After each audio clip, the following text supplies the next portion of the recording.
Hello, hai. Okay, bertemu semula kita untuk bab 6, siri yang ketiga. Kita dah masuk siri yang ketiga. So, hari ini kita akan pergi kepada standard kandungan 6.3 iaitu sokongan pertumbuhan dan kestabilan dalam tumbuh-tumbuhan. Jadi sebelum ini kita belajar tentang manusia dan haiwan. So, hari ini kita akan fokus pada tumbuh-tumbuhan. Macam mana tumbuhan mendapat sokongan dan macam mana proses pertumbuhan bagi tumbuh-tumbuhan.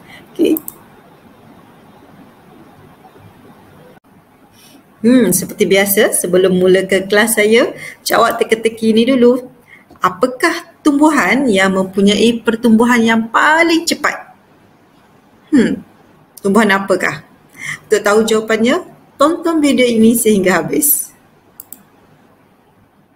Baiklah, standard pembelajaran kita pada hari ini ialah yang pertamanya menerangkan sistem sokongan tumbuhan daratan dan akuatik. Yang kedua, menentukan usia tumbuhan berkayu. Yang ketiga, menghubungkaitkan sistem sokongan dan kestabilan dalam tumbuhan. Jadi berdasarkan standard pembelajaran ini, saya berharap agar anda dapat mencapai objektif pembelajaran pada hari ini, iaitu yang pertamanya, memberikan sekurang-kurangnya satu contoh sistem sokongan pada tumbuhan darat dan juga tumbuhan akuatik. Yang kedua, pelajar dapat memberikan cara bagaimana usia tumbuhan berkayu ditentukan. Dan yang ketiga, pelajar dapat memberikan dua faktor yang mempengaruhi kestabilan dalam tumbuh-tumbuhan.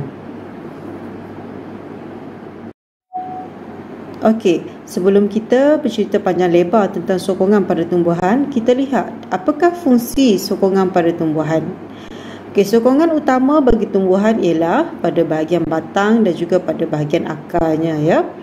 Kenapa tumbuhan perlukan sokongan ini? Yang pertamanya, supaya tumbuhan itu dapat berdiri tegak. Untuk apa berdiri tegak? Bagi mendapatkan cahaya matahari, bagi menjalankan proses fotosintesis. Keduanya, tumbuhan juga perlukan sokongan ini bagi menampung berat badan tumbuhan yang berat. Jika anda lihat kebanyakan tumbuhan, terutamanya tumbuhan daratan, mempunyai batang yang melebar, ya, ataupun akar yang besar. Ini adalah bagi menampung berat tumbuhan tersebut. Ini untuk menyediakan kekuatan bagi menentang tiupan angin. Untuk sokongan pada tumbuhan, kita bahagikan kepada dua kategori tumbuhan, iaitu tumbuhan darat di sebelah kanan saya ini dan tumbuhan akuatik di sebelah kiri saya ini. Untuk tumbuhan darat, kita bahagikan dua kumpulan, iaitu satu tumbuhan yang berkayu dan satu lagi adalah kumpulan tumbuhan herba. Manakala untuk tumbuhan akuatik, iaitu tumbuhan yang bersifat tenggelam di dasar ataupun tumbuhan yang bersifat terapung di permukaan air. Untuk mengetahui lebih lanjut, kita teruskan dengan slide seterusnya. Yang pertama, kita lihat sokongan pada tumbuhan darat yang berkayu. Contoh tumbuhan darat yang berkayu ialah pokok rambutan, pokok durian, pokok kelapa, pokok angsana dan lain-lain lah. Jadi kita lihat apa ciri yang special ada pada tumbuhan berkayu ini. Ciri istimewa pada tumbuhan berkayu ini ialah dia mempunyai tisu xylem sekunda. Tisu xylem sekunda. Yang mana xylem sekunda ini adalah tisu yang keras, kuat dan juga tegar yang dapat membantu tumbuhan ini untuk memberi sokongan. Kalau anda lihat tisu xylem sekunda ini dibina oleh lignin, ya, lignin iaitu bahan kompleks yang tegar dan juga keras. Contoh tumbuhan yang mempunyai sokongan tambahan lain, ya, bagi tumbuhan darat ni ada sokongan tambahan yang lain. Contohnya pada pokok ros, dia ada duri. Tengok gambar pada pokok ros ini, dia ada duri. So ini adalah sebagai sokongan tambahan lah. Mana pokok ros ni dia perlu memanjat, ya, dia perlu memanjat. Yang kedua, akar bane pada pokok angsana. Mana satu contoh akar bane? Yang sebelah kiri ini adalah contoh pokok berakar bane. Kalau anda lihat tapaknya besar, ya, untuk memberi kestabilan pada tumbuhan. Yang ketiga, akar sokong. Akar sokong yang mana? Yang ini. Bentuknya memanjang ke bawah ini.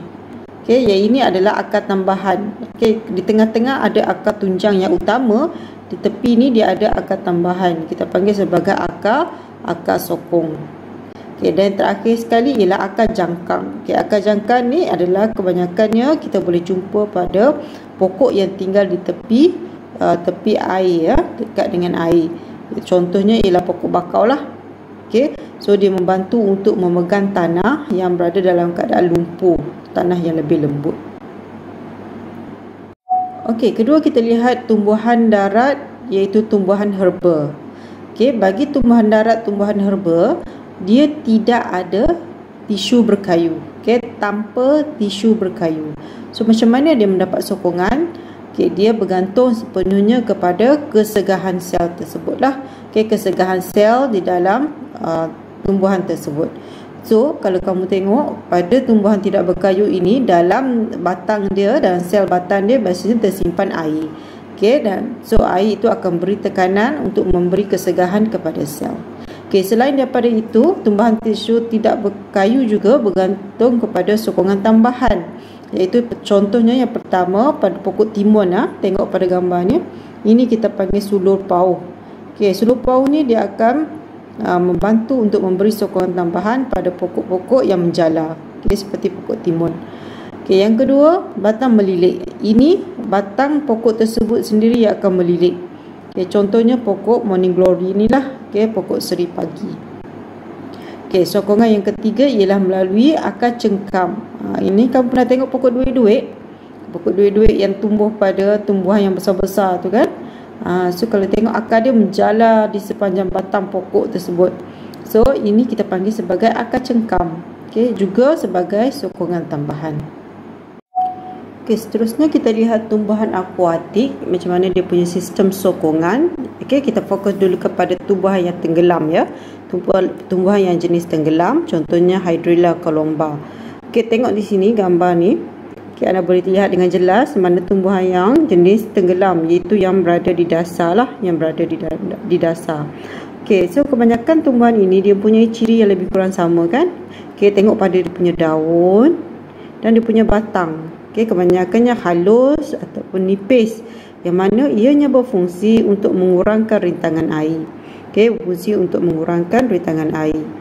Dan kalau kita perhatikan keratan rentas pada batang ataupun daun, kita dapati dia mempunyai ruang udara. Ruang udara. Dan jika anda lihat di bawah mikroskop, anda boleh nampak dengan jelas dia ada ruang-ruang udara di sini. So tisu ini kita panggil sebagai tisu erankaima ya, tisu erankaima. Seterusnya kita tengok tumbuhan akuatik yang jenis terapung ya.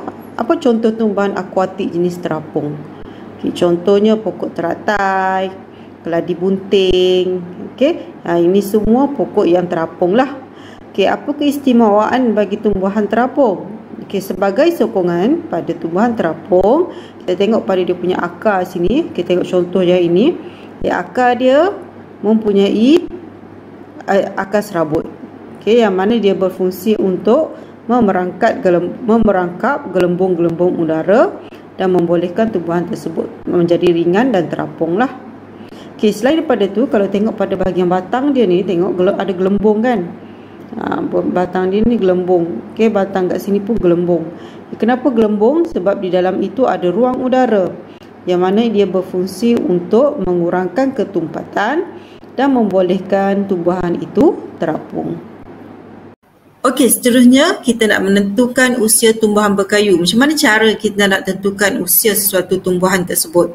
Caranya dengan mengira bilangan gelang pertumbuhan. Dengan mengira bilangan gelang pertumbuhan. Tengok gambar dekat bawah ni. Gambar ini menunjukkan keratan rentas kayu balak kan. So keratan rentas kayu balak tu anda boleh nampak dia punya lingkaran gelang pertumbuhan itu satu persatu. Semakin banyak gelang tersebut, itu menunjukkan umur ataupun usia tumbuhan tersebut lebih tua lah.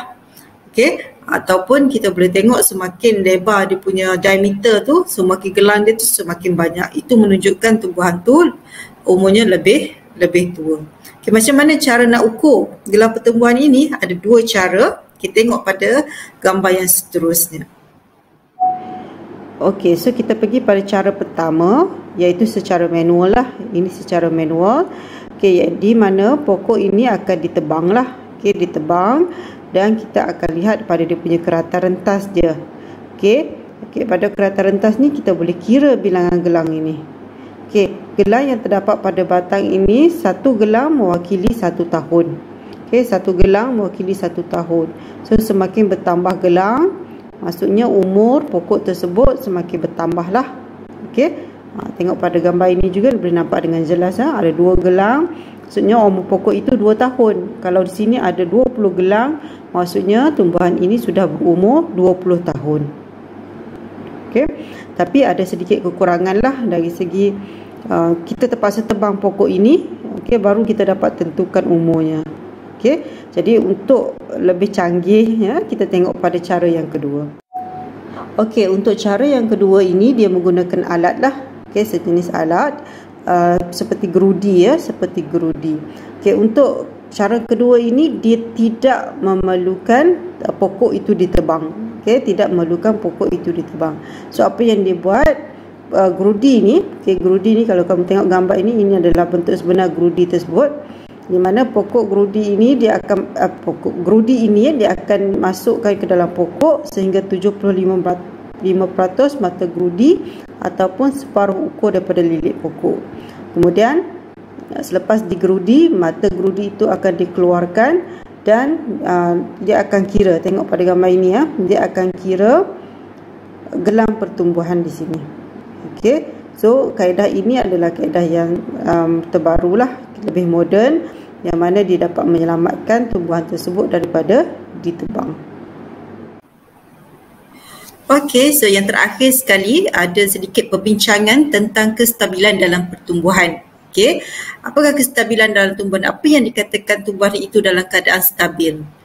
Tumbuhan dikatakan stabil apabila dia tidak mudah tumbang lah. Okey, dia tidak mudah tumbang. Okey, tu macam mana nak pastikan tumbuhan ini stabil? Ataupun macam mana nak pastikan tumbuhan ini tidak mudah tumbang? Okey, 2 perkara ataupun 2 faktor yang mesti dititik beratkan, iaitu yang pertamanya adalah pusat graviti dan juga keluasan tapak. Okey, jika anda lihat tumbuhan yang tinggi, dia akan mempunyai pusat graviti yang tinggi. So itu akan mengurangkan kestabilan pada pokok tersebutlah. Okey, manakala bagi tumbuhan yang rendah, dia mempunyai graviti ataupun dia punya pusat gravitinya lebih rendah, so dia punya kestabilannya lebih tinggi. Okey, manakala faktor kedua adalah faktor keluasan tapak. Okey, keluasan tapak ini kita boleh tengok pada tumbuhan, contohnya tumbuhan akuatik yang terapung di atas air. Okey, cara untuk mengelakkan dia mudah untuk tenggelam ialah dia mempunyai daun yang lebar. Okey, bila dia mempunyai daun yang lebar, tumbuhan itu kelihatan stabil di atas permukaan air. Okey.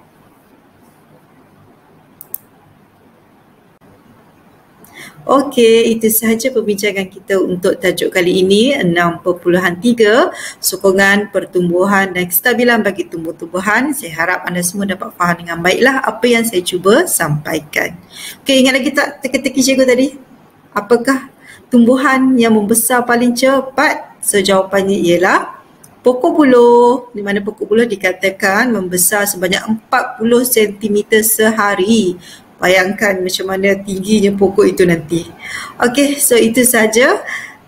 Jumpa lagi dalam video-video yang akan datang. Sekian, terima kasih.